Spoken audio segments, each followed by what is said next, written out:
কাকে খুশি করার জন্য তোমরা মন্দির পাহারা দিয়েছ, মূর্তি পাহারা দিয়েছ? কাকে কাকে খুশি করার জন্য তোমরা লোগো থেকে আল্লাহ নাম পরিবর্তন করেছ?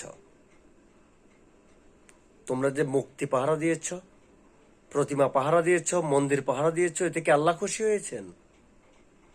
হজরত মোহাম্মদ সাল্লাল্লাহু সাল্লাম খুশি হয়েছেন?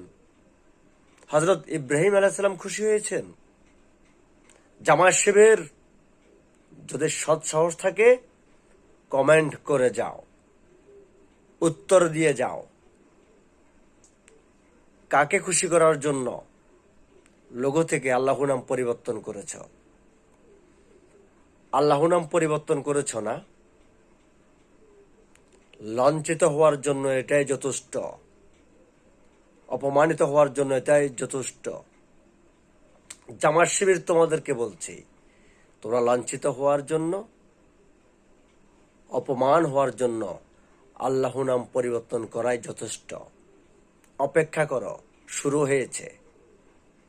যারা তদিন তোমাদের সুনাম করেছে আল্লাহর পক্ষ থেকে, এখন তারা তোমাদের বিরুদ্ধে অবস্থান নিচ্ছে। ইনশাআল্লাহ ছেড়ে তোমরা এই বাংলাদেশ মাটিতে, এই বাংলাদেশে লাঞ্ছিত হবে। আল্লাহ নাম পরিবর্তন করেছ না? আল্লাহ নাম লোগো থেকে বাদ দিয়েছ না? এর পরিণাম বড় ভয়াবহ হবে। আল্লাহর পক্ষ থেকে মন্দির পাহারা দিয়েছ, মূর্তি পাহারা দিয়েছ, প্রতিমা পাহারা দিয়েছ। কাকে খুশি করার জন্য? লাঞ্ছিত হওয়ার জন্য। অপেক্ষা করো এই বাংলাদেশে। তোমরা মুনাফেক, মুনাফেকের স্থান মুমিনদের অন্তরে থাকবে না।